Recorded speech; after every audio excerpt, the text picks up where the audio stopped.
I have a theology, but I do not believe in it. People often ask me, "Hey, Bob, I know you are an ordained minister, so what exactly is your theology? What do you believe about God?" I'm usually hesitant these days to talk about what I believe concerning God, even though I do freely admit to believing in God. You see, although I believe in God, I do not believe in theology. Nonetheless, I do have a theology. I just do not necessarily believe in it. What? What does that even mean, that I have a theology, but I do not believe in it? Hi, I'm Bob Greaves, and this is another episode of Living with Wisdom. Now, allow me to put off sharing my theology for just a moment more. Firstly, I need to tell you why I am hesitant to talk about my theology. I have two reasons. One, it allows me to hesitate a bit longer. But most importantly, I need to place the theology I ponder into a proper context. And although my answer starts out being somewhat fault-finding, I promise I will quickly get to a more positive modality. This is because, to me, a belief in God and a theology are two very different things. And I think believers and atheists have a tendency to conflate the two issues. Belief in God for me is not a truth claim. From a standpoint of knowledge, I have no such knowledge concerning if there is or is not a God. I am an agnostic. Even though I am a believer, I have no such knowledge. Furthermore, I make a huge distinction between what I know, what I believe, what I suspect, and what I reject. Of course, this applies to many of my ideas, but especially to my contemplations concerning God. My theology is full of unconfirmable beliefs and suspicions. Not only is my belief in God not a truth claim, my theology is not a truth claim either. So when I say I believe in God, this is for me simply a disclosure that I resonate with the notion, and I do resonate strongly and firmly in that belief. But do I think of it as true? I have no way of knowing the truth of it.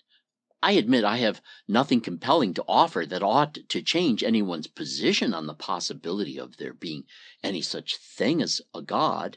I also reject the idea that anyone has anything on offer that should compel me to abandon my belief in God. Perhaps you are an atheist, or perhaps you call yourself a born-again Christian, or perhaps you are of some other faith. Please do not be offended, but as I see it, neither you nor I know what we are talking about. We simply do or do not believe, probably for reasons not well understood. And then many of us too easily just make stuff up to support our proclivity as being the result of our alleged intelligent considerations. Nonetheless, as I said earlier, believing in God versus what we believe about God are two very different matters. By way of analogy, it is far easier for you to believe I exist than it is for you to claim you understand exactly what I am all about. I cannot criticize those who lack belief in God, nor can I criticize those who have belief. Nonetheless, I have no problem being critical of certain specifics of what we might entertain as true about the God we apparently believe in or do not believe in. By the way, I find it curious that many atheists seem to have close to the exact same theology that fundamentalist believers have. These atheists assume that what people who dogmatically believe in God say about God has any relevance to the question of if there is a God. Atheists tend to interpret the Bible literally in a manner relatively similar to how dogmatic fundamentalists interpret it. No one knows if God is or is not. But even more to the point, even if there is a God, no one knows with any compelling certainty any of the details. The mere fact that people believe certain things in their theology is completely irrelevant. Although it may be warranted to criticize foolish things people might say about God, that has nothing to do with if there is a God. It could be that God is so completely unknowable that every belief system ever invented is full of fantasies. To think that appropriate criticism over what someone believes about God even speaks intelligently to the question of if there is a God.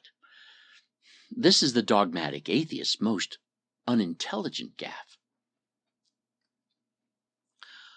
I remember reading several books back in the 1970s that sought to defend biblical theology from the onslaught of science. I read books like The Genesis Flood by Whitcomb and Morris, Evidence That Demands a Verdict by Josh McDowell. That was popular. And other books I've long since forgotten. At first, being young and inexperienced, I took these books seriously. But it was somewhat embarrassing to later discover just how many of these authors, with very few exceptions, did not have anything other than honorary doctorates. Many of them that did have legitimate advanced degrees had degrees in some discipline outside the discipline they represented as scientifically confirming biblical beliefs.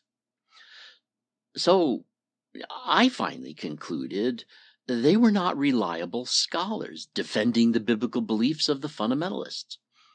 They were most likely insecure, wannabe scholars craving to be accepted, loved, and admired as heroes of the faith by fellow believers as they sell snake oil apologetics to defend their faith with what amounted to be little more than bad science or pseudoscience. Well, on the other side, I came to see a similar thing is true in the alleged scholarship of many of today's prominent atheists. I've also read books by Richard Dawkins, Christopher Hitchens, Sam Harris, Daniel Dennett, John Shook, and others. Sad to say, there is one striking similarity they have with the fundamentalist apologists. Many of them also seem to be relying on scholarship outside their actual area of expertise. Made me wonder if perhaps they too love the following they have gathered among the congregation of atheists who have found champions in the scientists who seem to be using science to defend atheism. The brilliant Neil deGrasse Tyson, for example, lacked humility with his constant criticisms of the Bible in his remake of Cosmos. Mr. Tyson is definitely a gifted and knowledgeable astrophysicist, but he is no biblical scholar. He mocks the Bible for things like claiming 7 literal days of creation, when he should be criticizing the fundamentalists' literal interpretation of the creation myth. Do not get me wrong, I too am at times very critical of questionable content found in the biblical text, but I at least try to distinguish the difference between what the biblical texts contain and how fundamentalists or others interpret the text. It is simply always inappropriate to take any author to task for how others construe or misconstrue their intent. As for the creation accounts in Genesis, there are actually 2 of them, and they differ significantly. Whoever put that text together was not an idiot, as if they were unaware of the detailed differences in the 2 creation accounts. So, why did they put them together? Back to back. One account appears right after the other. Because it probably never occurred to them that anyone would ever think to take those accounts as literal scientific descriptions of creation. Chances are, the only people in all of human history who take those creation myths literally are inexperienced believers who were not around at the time those passages were crafted, and modern atheists who think they are onto something. But these atheists fail to realize they are criticizing historical but ignorant interpretations of the text, and not actually criticizing the text itself. As I said earlier, in too many ways, dogmatic atheists and dogmatic fundamentalists have the exact same interpretation of the biblical text. So these modern atheists, evangelists with all these advanced scientific degrees, might be genuine scholars in their own disciplines, but they know little to nothing of the secular academic disciplines of comparative literature, cultural anthropology, or linguistic anthropology when it comes to biblical criticism. Like their counterparts, the fake fundamentalist scholars, these atheists are babbling on outside their area of expertise. They pontificate confidently as if their points are obvious, as if their points require no further possible complex consideration. They, just like the fundamentalists, are preaching to their own in-house choir and seem to enjoy the resulting notoriety. I get the impression they are at times cunningly taking advantage of a less educated audience that lacks the background to properly assess the relevance of their atheistic arguments. Chris Hedges got it right when he wrote the book, America's New Fundamentalists, When Atheism Becomes Religion. Within that work, Hedges asserts that these atheists are no more prepared to perfect the human species from the limitations of human nature than the Bible preachers are.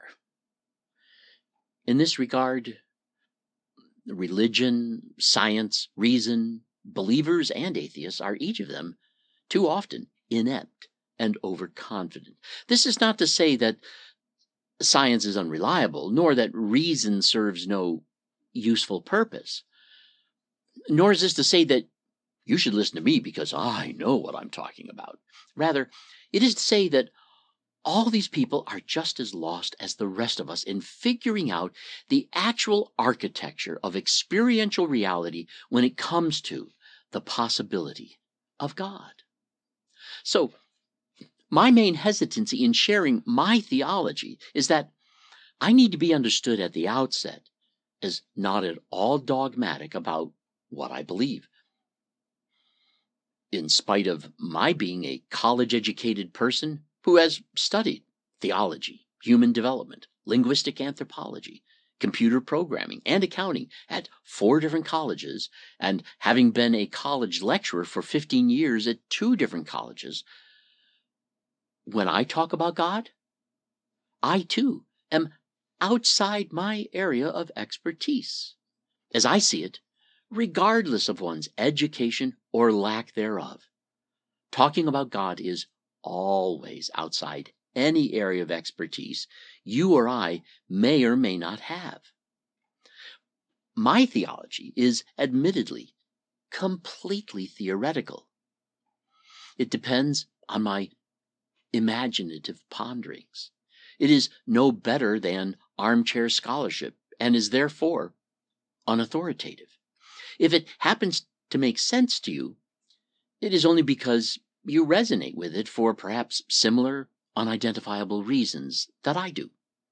And if you do not resonate with it, that only means that you are on your way to hell. No.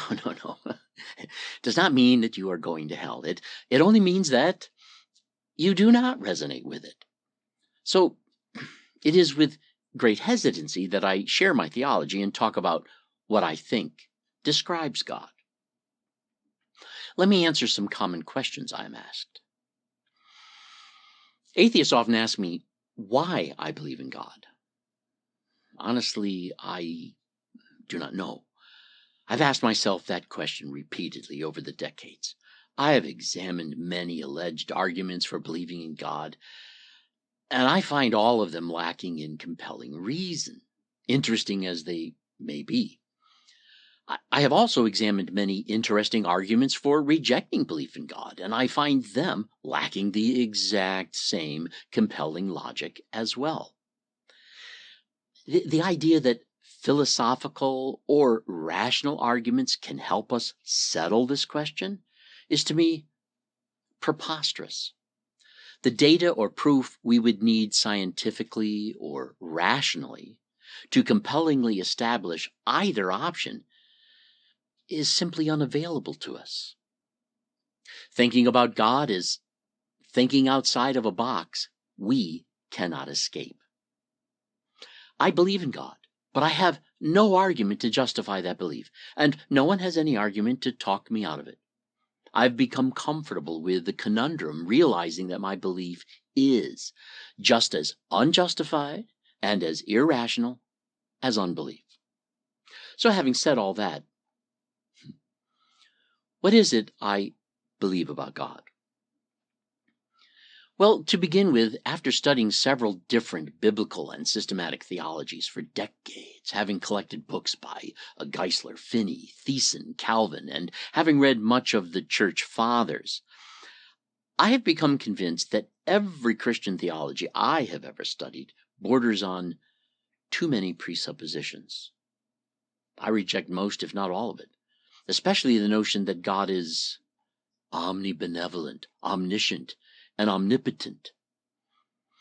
I find those superlative terms meaningless because I cannot determine what those terms even mean in any practical or operational sense. How loving is God? I do not know how to measure such a thing. Well, how about how knowledgeable is God? I do not know that either. How powerful is God? Come on, how could I possibly know? Why should I even care? For me, it is sufficient to conclude that however loving, knowledgeable, or powerful God might be, it is what it is. But to narrow in on my suspicions, I suspect that God might simply be a consciousness that is the original source of all consciousness, and not just in humans. I'll talk more about that later. Did God create the universe? I don't know. Maybe, but I sometimes doubt it. Maybe the universe created God, or maybe the Big Bang was not even the beginning. Maybe existence is eternal, and this particular 13 billion-year-old universe is merely one of many infinite iterations. Whatever. How could you or I know? Another question atheists frequently ask me is, why does God not stop evil? How do we know that the amount of evil in the world is not already greatly reduced by God, and the rest is our job? Many atheists think that an infinitely loving, infinitely knowing, infinitely powerful God would end evil. Maybe someday that will happen. Maybe not.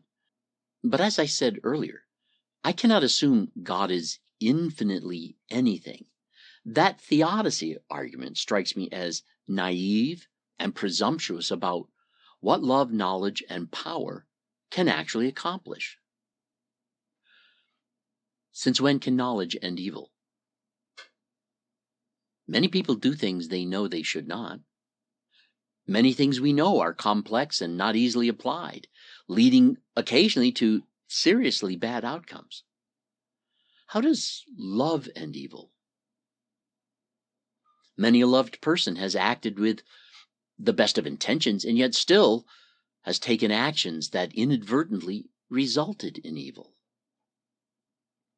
And many a loved person fails to see themselves as loved or lovely and subsequently engages in traumatized maladaptive behavior. Or how does power end evil? My goodness, it seems to me that the use of power to end evil is, well, more often than not, just another form of evil.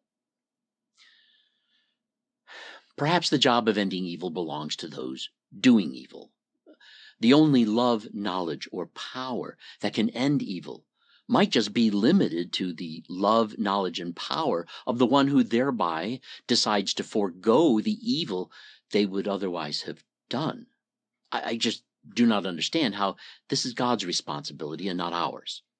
Blaming God for failing to end evil presumes God could do such a thing, and it strikes me as a projection upon God that helps us to sidestep humanity's failed responsibility to quit being evil. I wonder if this problem of evil that atheists talk about is actually a disingenuous and pretentious concern about evil. I mean, if they do not believe in God, then just how do they understand how evil should be destroyed? Certainly not by God. To put it another way, if God is merely a source of ultimate consciousness, it is quite possible God cannot do anything to directly change evil. Maybe we are simply waiting for God to do it when that is our job. Regardless, in spite of the meaningless notions of infinite love, infinite knowledge, and infinite power, since that does not describe us as human beings, I seriously doubt that we, finite creatures that we are, have any idea if God possesses such attributes, or even if God did, how such attributes would enable God to end evil. I do not see the connection as that straightforward. The argument of evil is acutely presumptuous. So, I've come to the point where I see God as a fountain of consciousness. I do not see God as a being that can intervene directly in human affairs.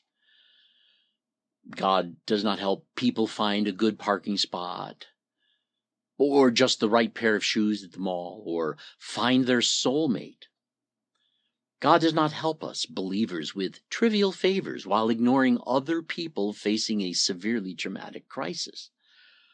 Well, I love it when a great parking spot opens up just when I could take advantage of it.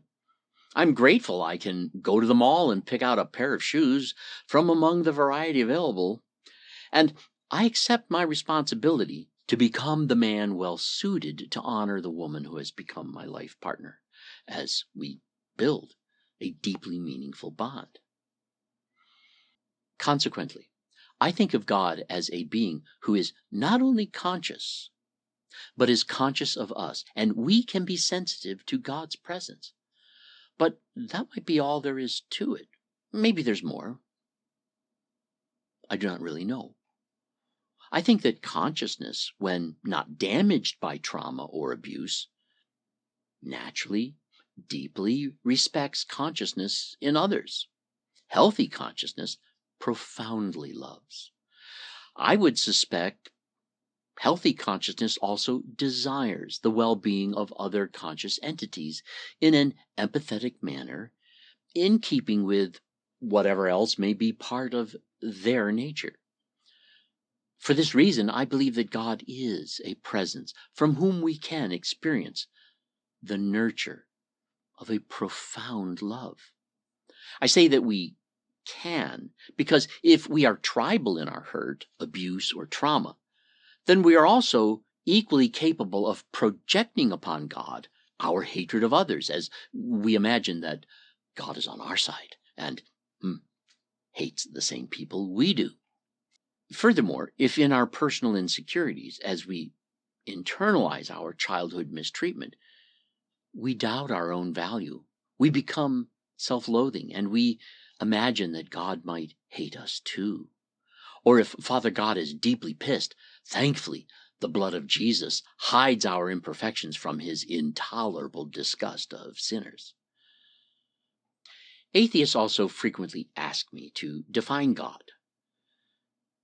They often justify such a question as if they are being scientific. But this is far from scientific. Scientists do not define anything until after they have applied peer-reviewed scientific methodology to observable and measurable data to test if their hypothetical definitions hold up under rigorous testing. We simply have no measurable observations that we can claim are observations of God, nor do we have any peer-reviewed methods for determining if any God is present or absent within any data that might come our way. Science cannot help us. Science cannot speak to this question. Defining God is always completely theoretical, contrived out of our imaginations, and any serious problems with any such definition is a problem with the definition. So, all theories about God lack valid data. They are naive theories, and so are immaterial to the questions we are asking. The real reason why atheists want believers to define God is that they feel confident they can find contradictory flaws in those definitions. And they are right. But they're also wrong if they assume any of these definitions of God have any reliable degree of relevance to be considered as an accurate description of any God there might actually be. And since none of us can determine anything of detail about God, a myriad of religions and churches is exactly what we should expect to see. The question of which religion is right is smug. None of them are right, and all of them might be onto something. What that means for me is that as I think of God as a loving consciousness, admittedly, that is a completely naive theory on my part. The only data I have to go on is completely circumstantial and could fit within many alternative explanations. I'm also asked, what do you believe about Jesus? That is a good question. I'm unconvinced by the close to 50 authors who have tried to put forth a case that Jesus never existed. From Arthur Drews, Albert Schweitzer, and more recently writers like Richard Carrier, Robert Price, and others who have made a case for thinking of Jesus as an absolute mythical invention. However, I tend to agree with Bart Ehrman, who wrote the book, Did Jesus Exist? Ehrman is not a Christian, but he certainly accepts that Jesus did exist. It seems likely to me that Jesus was an amazing personality who had a deep, healing impact on disenfranchised people. And regardless of if Jesus ever rose from the dead, it seems likely to me that his contemporary followers truly believed that he did. Unlike the vast majority of Christians, I do not believe that Jesus ever intended to create this thing we call Christianity. From what we can read in the biblical text, which I do not consider fully reliable or authoritative, I get the impression that Jesus thought of God as Abba, Father, and that Jesus was not really an admirer of the Hebrew cult of Yahweh. He did, however, live in that culture and spoke from within that context. So Jesus therefore spoke to both the respectable opinions and hypocrisy of that religious context. When it finally became clear that Jesus actually rejected that version of God, that is when they framed him and murdered him. I think it was much later that those who became followers reworked their concepts of Jesus into a fulfillment of Old Testament prophecies. There are two major reasons why I reject Jesus as being the promised Messiah of the Old Testament. First, I agree with most of what the atheist Richard Dawkins wrote in his book, The God Delusion. He wrote this. Brace yourself, this is rough. The God of the Old Testament is arguably the most unpleasant character in all fiction. Jealous and proud of it. a petty, unjust, unforgiving control freak, a vindictive, bloodthirsty, ethnic cleanser, a misogynistic, homophobic, racist, infanticidal, genocidal, filicidal, pestilential, megalomaniacal, sadomasochistic, capriciously malevolent bully. I warned you it was rough. The other reason is that a reading of the Old Testament text seems to me demonstrates a significant difference in the nature of that God and the apparent attitude and personality of Jesus, who claims that if we have seen him, we have seen Abba Father. So I reject the idea that Jesus is the son of the Jewish God. Well, then, is Jesus the son of Abba Father? I'm not so sure that calling Jesus the Son of God is anything more than an expression of similitude, but Jesus did seem to have a way about him that was countercultural and spiritually sensitive. They called him Jesus the Christ. You might know that Christ was not a surname nor a title.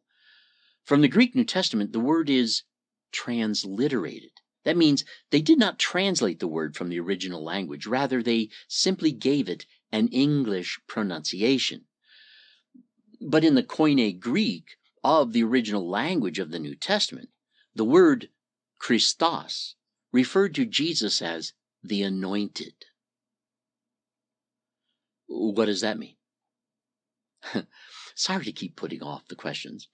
But I am not really sure what it means to call Jesus the Anointed, but it would be more accurate to refer to Jesus as Jesus the Anointed rather than as Jesus Christ.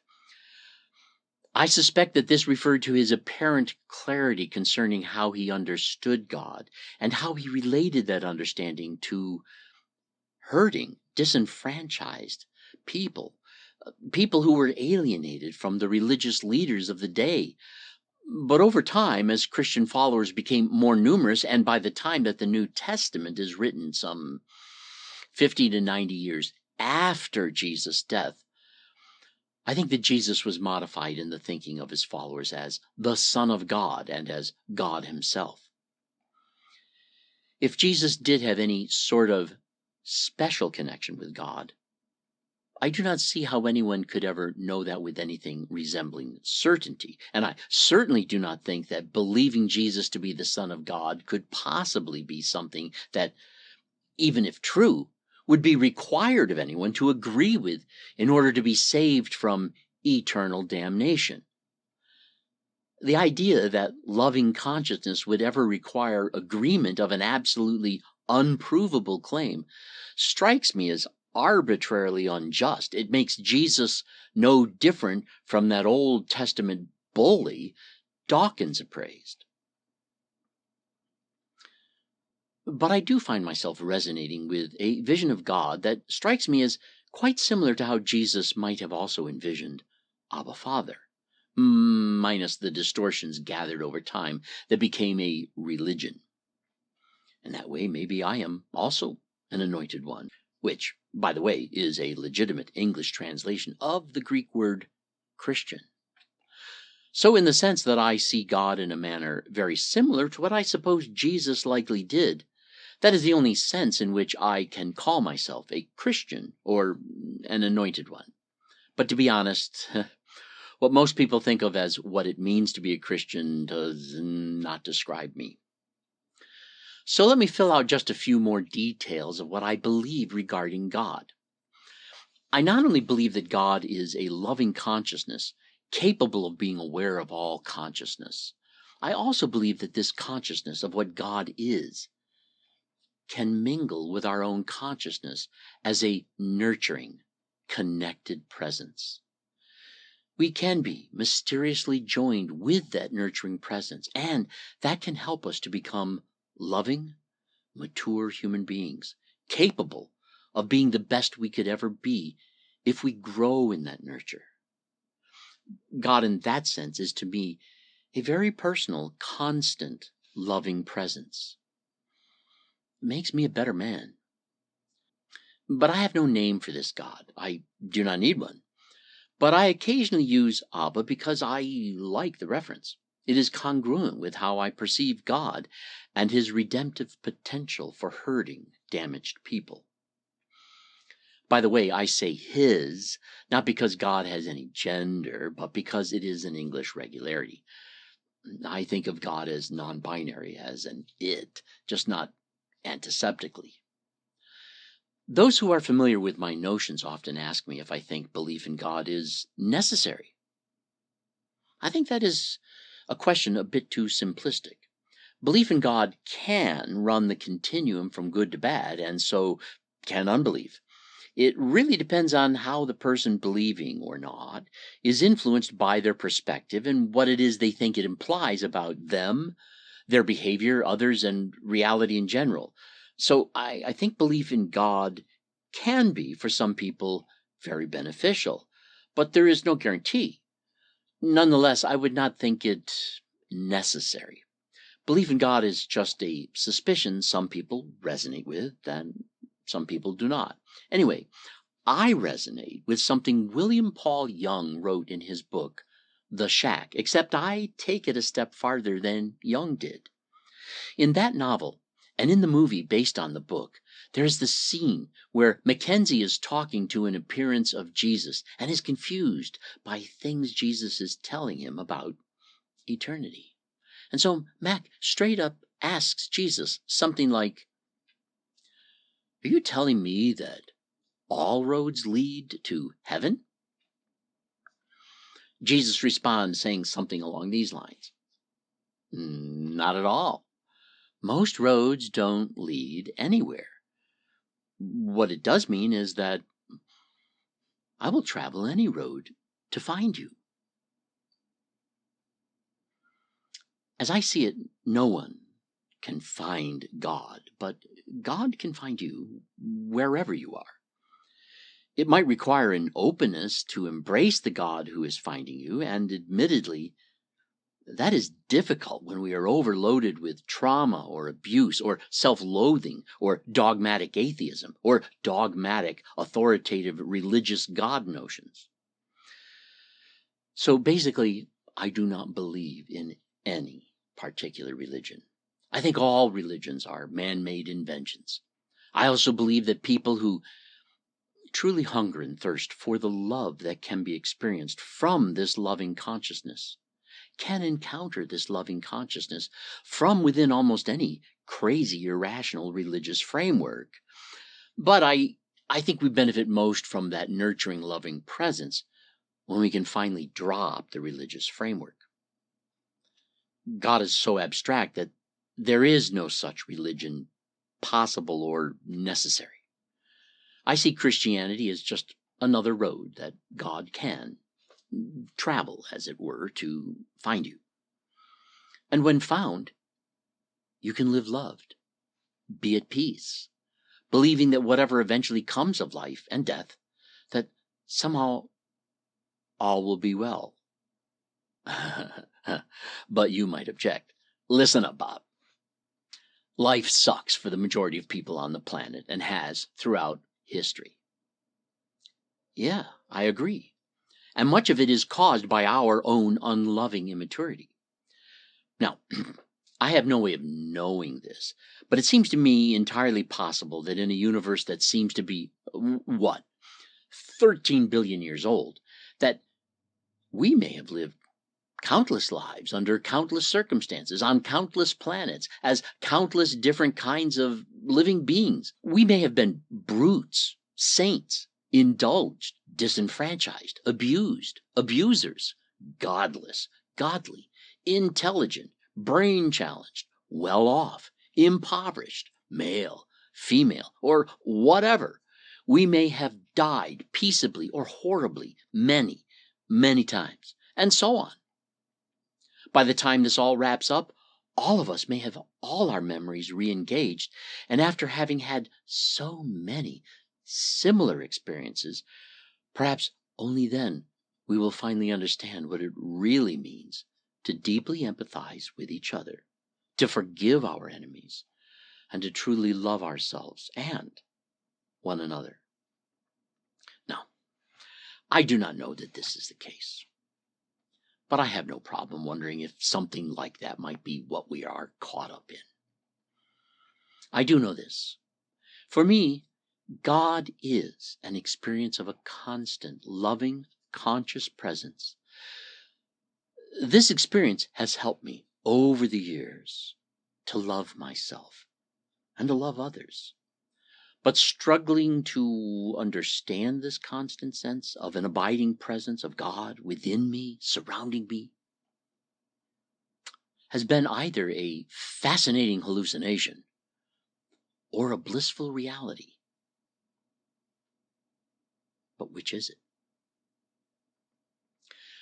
Well, to be honest, after decades of searching out this constant experience of a loving presence, all I can say is, I don't know, and I don't care. Thank you for listening. I'm Bob Greaves, and this has been another episode of Living with Wisdom.